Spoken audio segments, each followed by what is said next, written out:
Magandang umaga, kumusta po? Narito po ulit ang update natin para sa lagay ng ating panahon. Ngayong umaga po ng January 26, 2024 na kung saan sa ngayon, gaya po ninyong nakikita, ay amihan pa rin ang hangin na umiihip dito po sa malaking bahagi ng ating bansa. At sa dulo po ng shear line o yung shear line o frontal system ay may isang circulation na nabuo o large area of disturbed weather na nagdudulot na po ng maulan na panahon.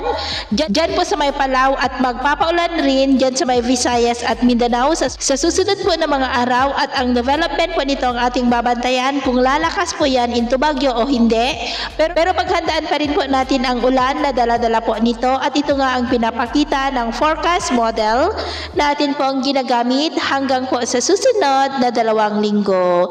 At sa lagay ng ating panahon, ngayong madaling araw ay maayos pa rin ang panahon sa malaking bahagi ng ating bansa, pero may tsansa pa rin ng mga isolated rains dito po sa ilang bahagi na lamang ng Cagayan, Isabela, Aurora, Camarines Norte, Oriental Mindoro, ilang bahagi po ng Palawan, Samar Provinces, Leyte, Bohol, Cebu, ilang bahagi po ng Negros, Panay Island, Caraga at Sulu Archipelago.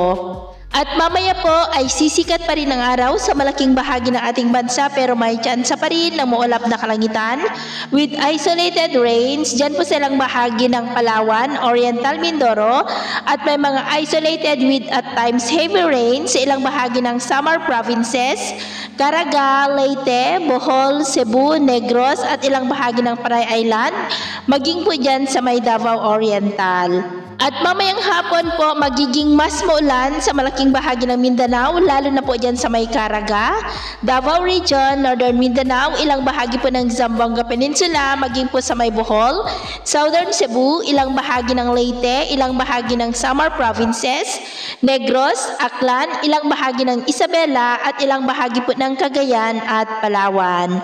At sa atin naman pong mga baybayin, dahil pa rin sa amihan ay maalon po sa silangan at kanlurang baybayin ng ating bansa na ang mga alon po ay posibleng aabot hanggang po sa 2.5 to 3.5 meters height. Iwasan muna natin ang papalaot dyan po sa mga may kulay pula para mas makaiwas sa mga sakunang pangkaragatan.